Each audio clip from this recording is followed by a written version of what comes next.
Assalamualaikum warahmatullahi wabarakatuh. Selamat datang kembali di channel Pen Invasion, channel yang menyuguhkan video cerita bergambar seputar misteri. Simak terus video dari kami.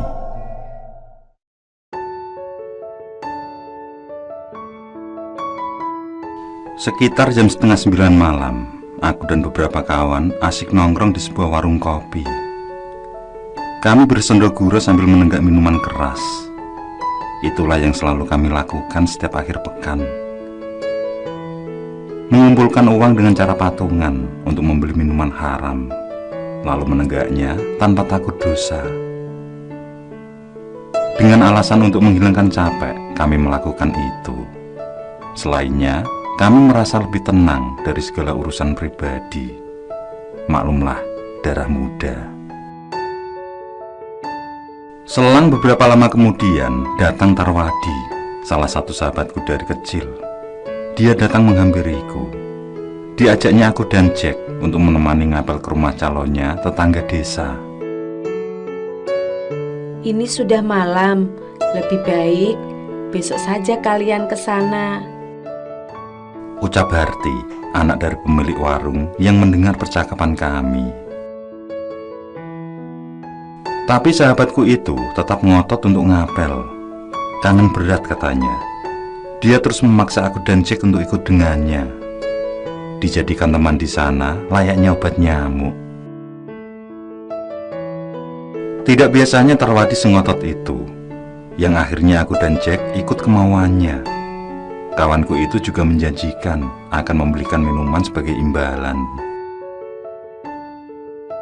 Kami bertiga berangkat dengan memakai satu motor. Tarwadi berada di depan, Jack di tengah, dan aku paling belakang. Motor RX spesial itu melaju dengan asap tebalnya. Udara malam yang semilir. Sesekali suara canda kami terdengar keras. Apalagi aku dan Jack dalam keadaan sedikit mabuk. Semilir angin membawa kami menikmati perjalanan itu.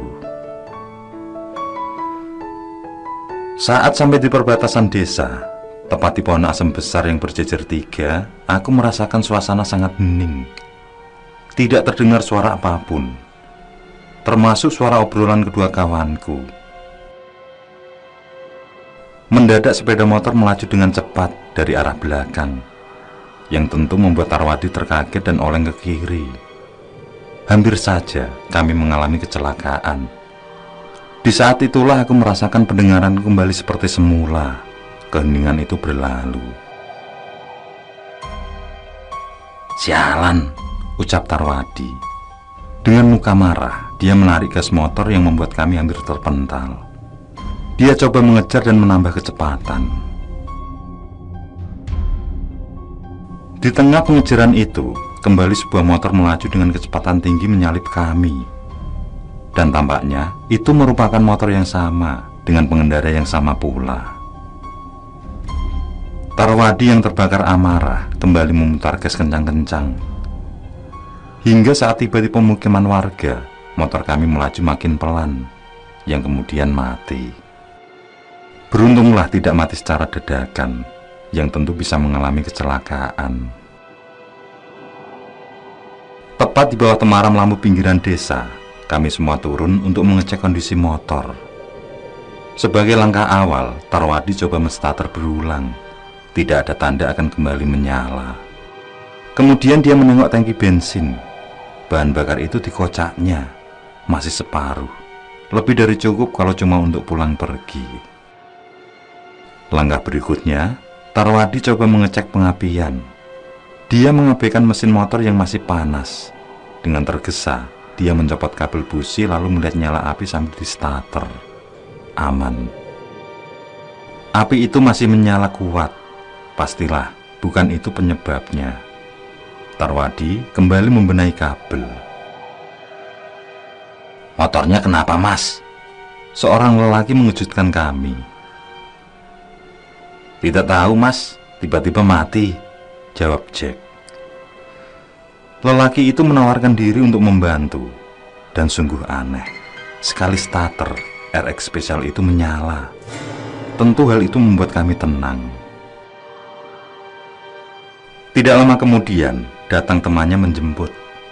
Kami semua terdiam saat melihat motor yang dibawa. Jelas sekali kalau itu adalah motor yang kami kejar tadi. Anehnya, pengendara itu tidak melepas helm cakil yang dipakai. "Aku pamit dulu, selamat bersenang-senang," ucap lelaki tersebut. Aku mengucapkan terima kasih sebelum mereka melaju, dan kami menjadi merinding saat motor itu melaju dengan cepat.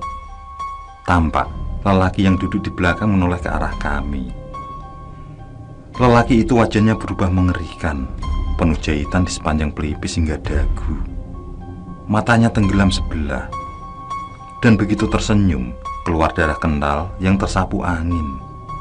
Sejenak kemudian mereka lenyap dalam gelapnya malam.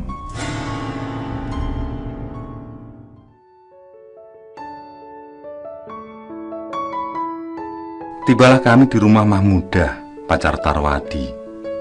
Tampak gadis yang akan dinikahi 5 bulan ke depan itu keluar rumah.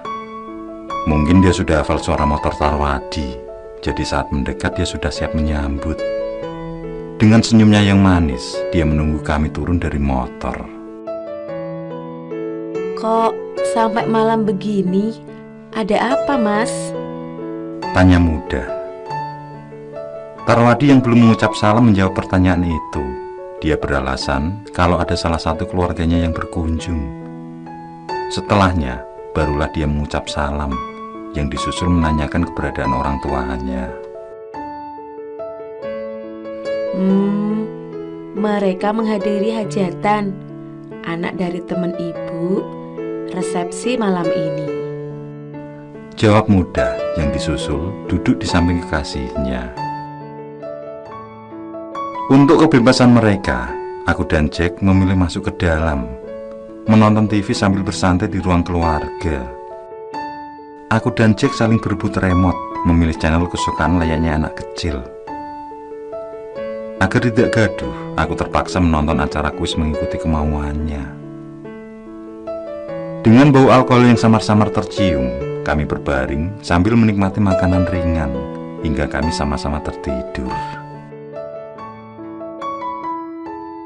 Sejenak kemudian, aku kembali terbangun. Seakan suara dari televisi terdengar sangat keras di telinga. Seketika, jantungku hampir copot saat terlihat sosok penampakan yang sangat seram di layar TV. Aku terheran dengan apa yang kulihat. Seingatku, tidak pernah ada acara seperti itu. Tampak sangat nyata. Dalam ketegangan yang kurasakan, tiba-tiba listrik padam. Tapi anehnya, televisi masih menyala dengan program yang sama. "Jul, kamu bawa korek?" Pertanyaan Tarwadi yang menuju ke dalam mengagetkanku. Di saat itulah televisi mati dengan sendirinya. Sebelum aku menjawab pertanyaan kawanku, lampu kembali menyala.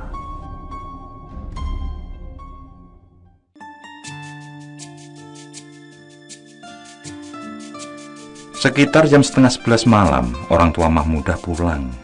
Di saat itulah kami berpamitan pulang. Tidak makan nasi berkat dulu, Le. Ibu Mahmudah menawarkan beberapa bungkus plastik yang dibawa. Kami menolak dengan alasan masih kenyang, dan kami segera berlalu.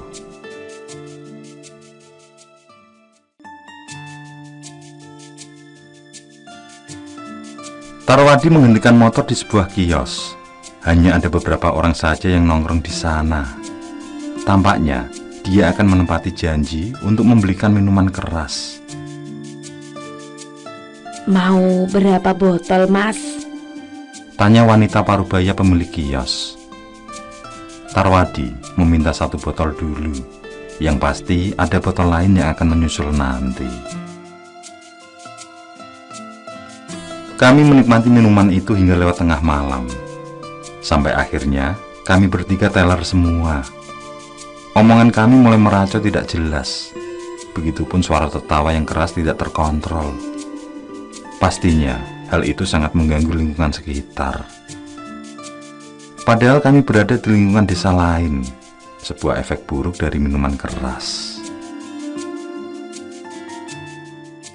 Sekitar pukul 1 dini hari, kami putuskan untuk pulang. Setelah melakukan pembayaran, sempat terjadi perdebatan tentang siapa yang harus mengemudikan motor. Semua tidak mau duduk di tengah, termasuk aku. Setelah beberapa lama berdebat, akhirnya aku mengalah. Kami putuskan Tarwadi duduk di belakang sambil pegangan pundakku yang berada di tengah, sedangkan Jack yang mengemudikan motornya. Sepanjang jalan kami terus bercanda ria sambil tertawa lepas, hingga sampailah kami di perbatasan desa. Tepat di pohon asem itu, suasana yang sama kembali membuatku merasa aneh. Hening. Tidak terdengar suara apapun. Bahkan, suara kedua kawanku yang tertawa keras juga hilang dari pendengaranku.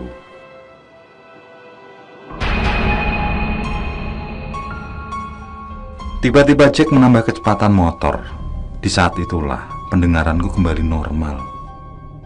"Hei, ada apa ini?" teriak Jack. Tampaknya dia tidak bisa mengendalikan motor. Gas itu tidak bisa dipelankan. Kecelakaan pun tidak terhindarkan. Si Jack terpental di sebelah kiri, sedangkan aku masih duduk di motor yang sudah ambruk. Sementara Tarwadi terpental keras tepat di tengah-tengah jalan.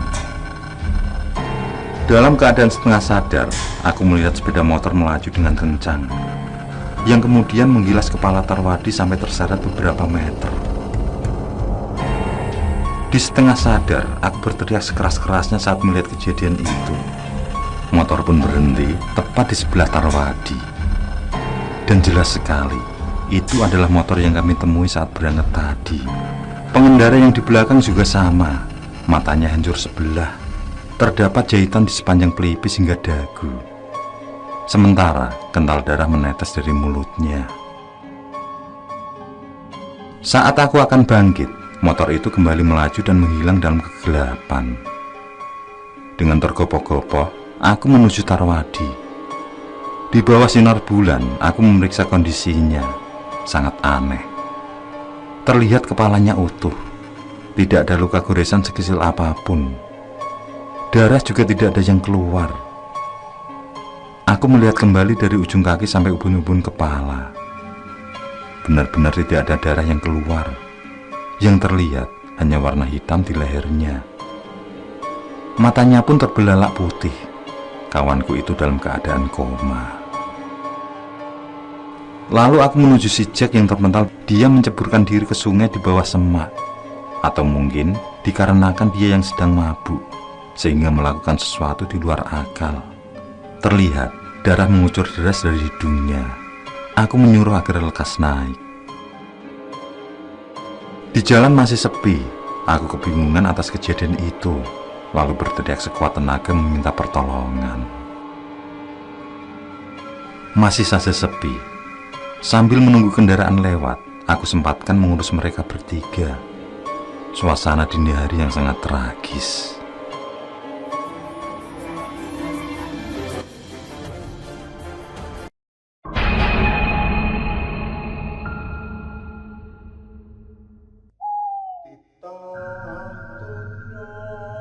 Assalamualaikum warahmatullahi wabarakatuh.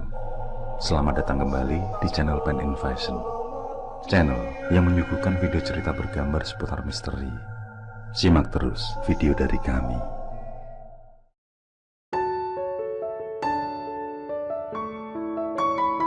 Pendakian yang sudah kami rencanakan 6 bulan lalu akhirnya terlaksana hari ini. Gunung Sindoro, gunung yang terletak di perbatasan Temanggung dan Wonosobo ini merupakan gunung berapi aktif tertinggi di Jawa Tengah.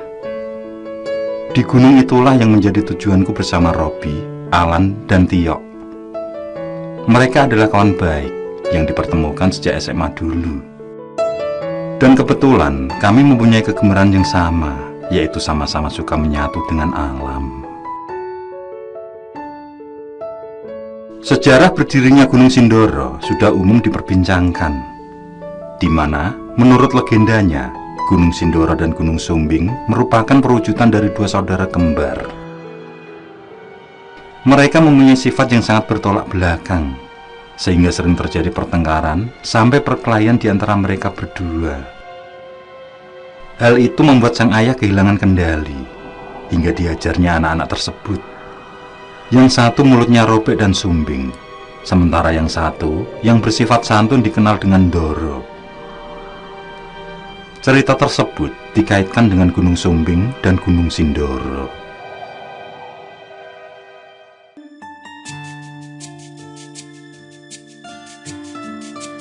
Selepas zuhur, kami tiba di base camp Kledung. Kami beristirahat sejenak, juga melaksanakan kewajiban sholat terlebih dahulu. Tampak ada banyak pendaki lain yang sudah berada di sana. Ada yang bersantai, ada yang beres-beres hendak pulang.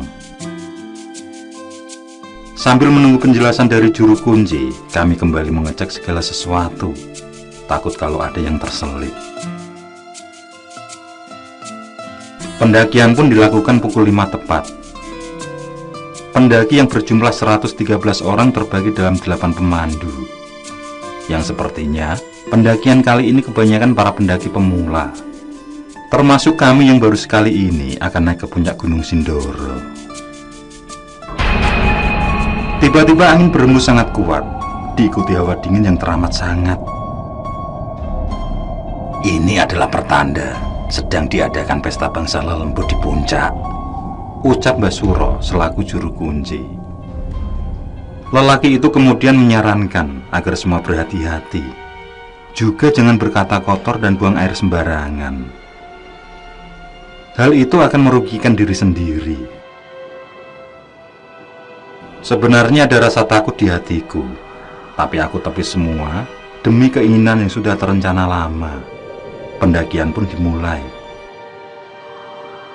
Kami berkonsentrasi pada jalan bebatuan yang melewati lahan pertanian penduduk. Saat itu, belum ada jasa ojek seperti di tahun setelahnya. Kalaupun ada, paling baru beberapa saja dengan kendaraan bermotor butut, yaitu motor untuk mencari rumput.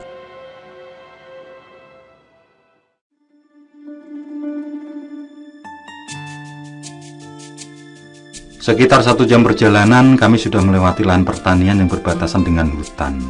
Watu Gede, itulah namanya. Hari yang semakin gelap membawa kami terus menyusuri jalan menuju pos selanjutnya. Jalannya landai berupa tanah padat, yang semakin lama semakin menanjak. Tapi bagiku, medan tersebut belumlah berat. Begitu memasuki wilayah Simpang 3 Cemara, banyak para pendaki yang tidak mampu melanjutkan perjalanan. Selain ketidakmampuan fisik, tampaknya mental mereka juga belum siap. Mereka mengaku ketakutan memasuki area hutan di malam hari. Akhirnya, kami semua beristirahat. Sesekali, angin bertiup kencang membubarkan keringat tipis di badanku. Setelah beberapa orang di tim kami kembali turun, perjalanan pun berlanjut.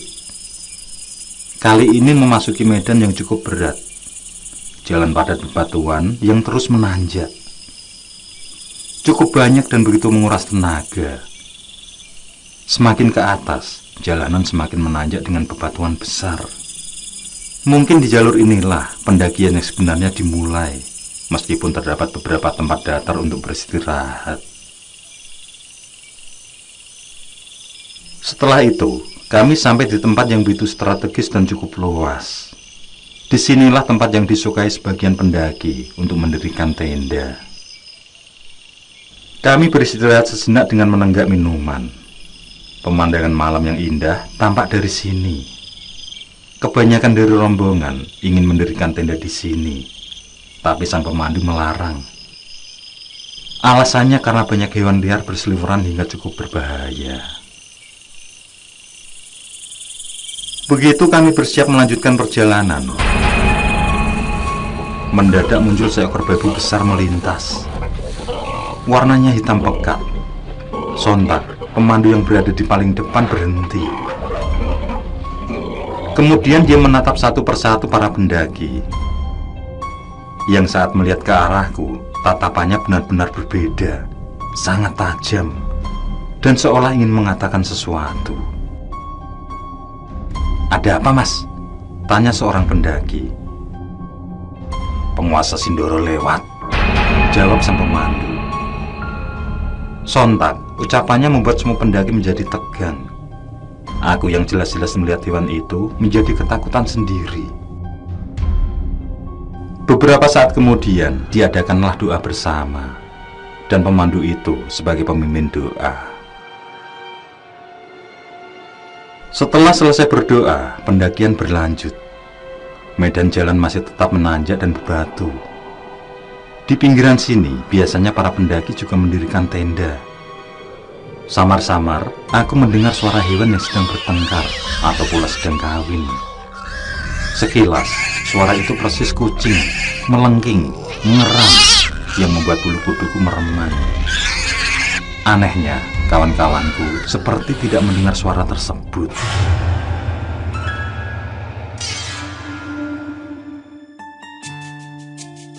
Hingga kembali kami mendapati tempat yang bagus untuk mendirikan tenda. Cukup luas dan dilindungi pepohonan sekitar. Suara itu pun mulai menghilang dari pendengaranku. Aku melupakan ketakutanku saat tiba di area luas terbuka yang terjal. Pemandangannya benar-benar indah. Mungkin sangat indah di saat sunrise, di mana Gunung Sumbing akan tampak berdiri gagah menemani sinar mentari yang muncul. Gunung Merapi dan Merbabu yang berhadapan juga pasti terlihat. Akhirnya, disinilah kami akan mendirikan tenda. Kami akan beristirahat untuk melanjutkan perjalanan di pagi hari. Saat sekarang, tempat ini diberi nama Sunrise Camp, yang keberadaannya semakin luas dengan ketinggian 2423 mdpl. Setelah menikmati pemandangan sejenak, kemudian kami mendirikan tenda, lalu mulai tiduran menghilangkan penat. Terdengar suara pemandu menyuruh kami agar tetap waspada saat beristirahat. Seringkali ada hewan liar yang melintas di sekitar, terutama ular.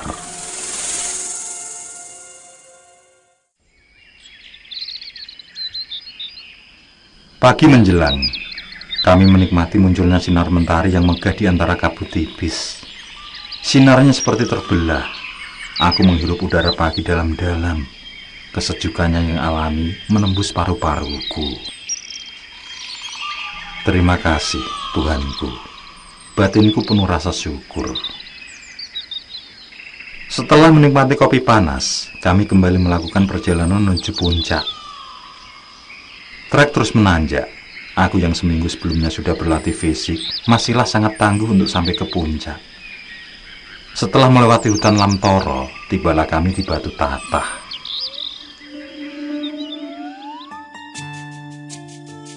Hingga sampai di dataran landai yang indah, Padang Edelweiss. Tampak rerumputan yang tinggi. Cantiki dan Edelweiss tumbuh subur di sana. Dari tempat inilah menandakan bahwa akan segera sampai di puncak Gunung Sindoro. Sejenak, aku menikmati semerbak wangi bunga. Sungguh menakjubkan. Setelah puas, kami kembali naik hingga tibalah di puncak yang berupa dataran landai di bibir kawah. Gunung Sumbing terlihat runcing, menjadi pemandangan utama dari atas puncak. Juga terdapat tanah lapang yang dikenal dengan nama Segoro Wedi.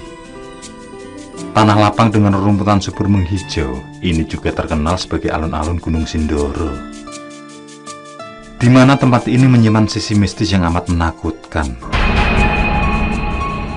yaitu terdapat pasar setan. Meski begitu, masih ada para pendaki yang mendirikan tenda di sini.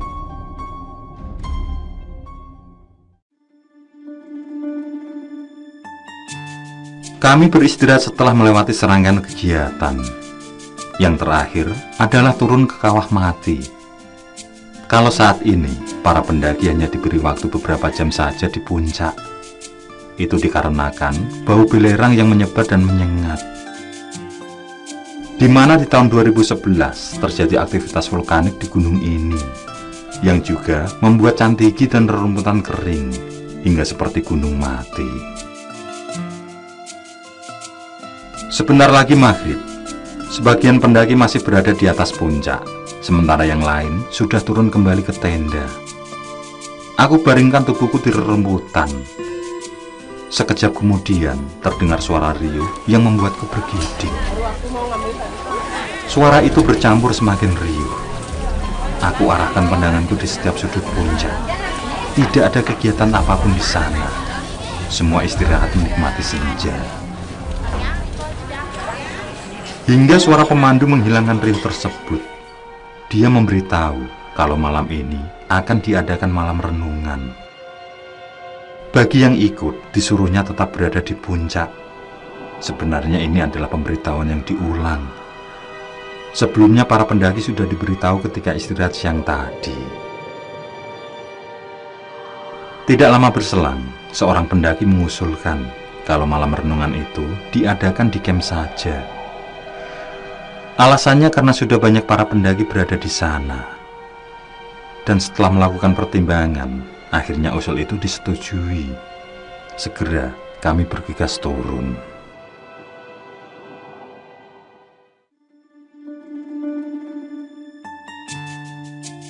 Suasana hening. Semua terfokus pada renungan masing-masing. Dan ketegangan terjadi di tengah kesunyian itu. Seorang pendaki bernama Dita tiba-tiba berteriak kencang, lalu kejang-kejang. Sontak, semua menjadi panik. Pertolongan pun dilakukan tapi tidak membuahkan hasil. Dita terus kejang, yang diakhiri menggigil kedinginan. Meski didekatkan dengan api unggun, tapi tampaknya tidak ada perubahan berarti. Karena kondisi yang semakin mengkhawatirkan, diputuskanlah untuk turun gunung. Rombongan dibagi menjadi dua. Pertama ada yang turun terlebih dahulu, sementara yang lain memandu Dita dengan tandu. Kami ikut di rombongan yang di belakang. Dinginnya udara membawa kami terus menuruni jalanan dengan penerangan senter. Dan secara mengejutkan, tiba-tiba jalan kami terhalang kabut hitam. Meski tipis namun menghalangi jalanan. Semua tampak kabur. Dan betapa kagetnya aku saat tidak melihat satupun orang berada di depanku. Aneh. Ketakutanku mulai muncul. Ku coba panggil teman-temanku, tapi tidak ada sautan. Dalam kebingunganku itu, kembali melintas babi hitam pekat. Tapi kali ini, bukan hanya seekor saja, melainkan ada 5 ekor. Mereka berjalan beriringan dengan menatapku tajam. Ngeri. Itulah perasaan yang kurasakan. Aku terus berjalan, menyusuri jalanan terjal.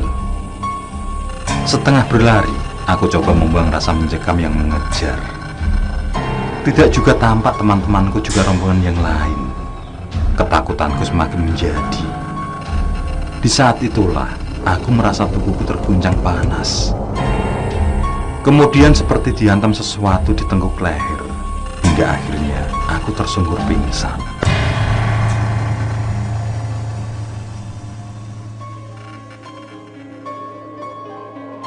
Saat terbangun, aku sudah berada di base camp. Tampak ketiga temanku sudah berada di sana dengan wajah cemas. Tapi saat aku siuman, mereka pun memperlihatkan wajah senangnya. Entah apa yang terjadi semalam. Robi yang bercerita mengatakan kalau aku ditemukan pingsan di depan mereka. Padahal saat itu posisiku berada di belakang tandu. Sungguh kejadian yang sangat ganjil. Tidak lama kemudian, muncul Mbah Suro di tengah kerumunan pendaki. Untung kalian berhasil melewati kabut hitam. Kalau tidak, nasibmu akan sama dengan pendaki tahun lalu, ucapnya kemudian.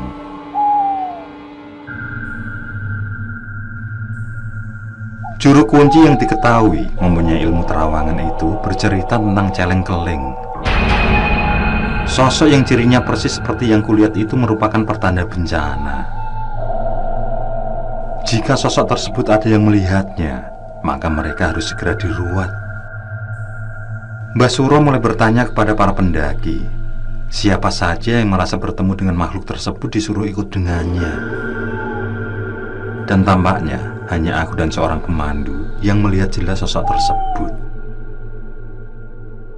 Jika pendakian kalian menemui sesuatu yang aneh, berdoalah, mintalah pada Tuhan agar dijauhkan dari mara bahaya. Tutur Basuro sebelum meninggalkan base camp. Aku pun ikut sang juru kunci dan melakukan pembersihan diri. Beruntunglah, Tuhan masih memberiku jalan untuk kembali pulang dengan selamat.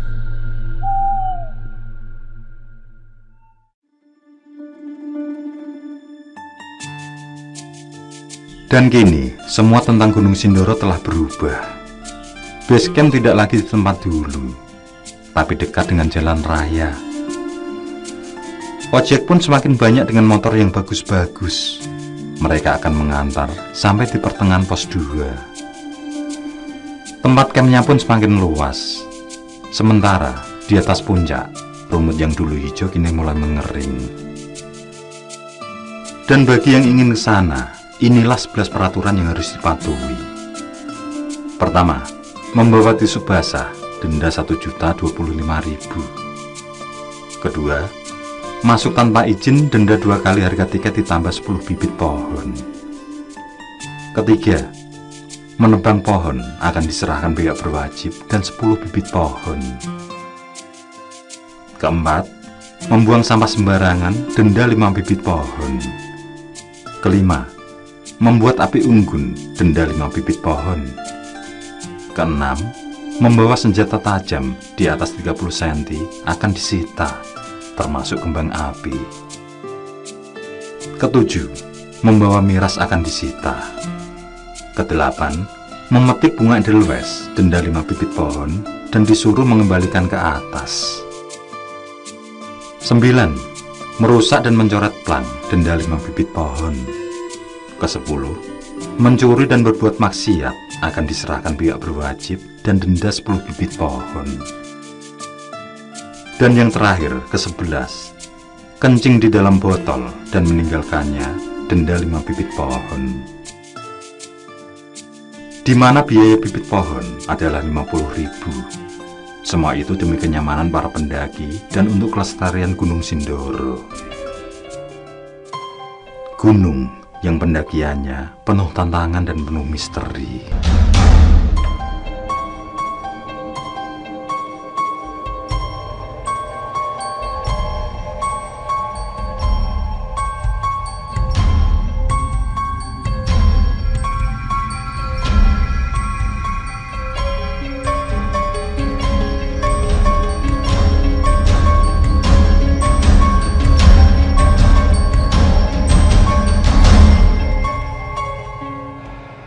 Oke, terima kasih.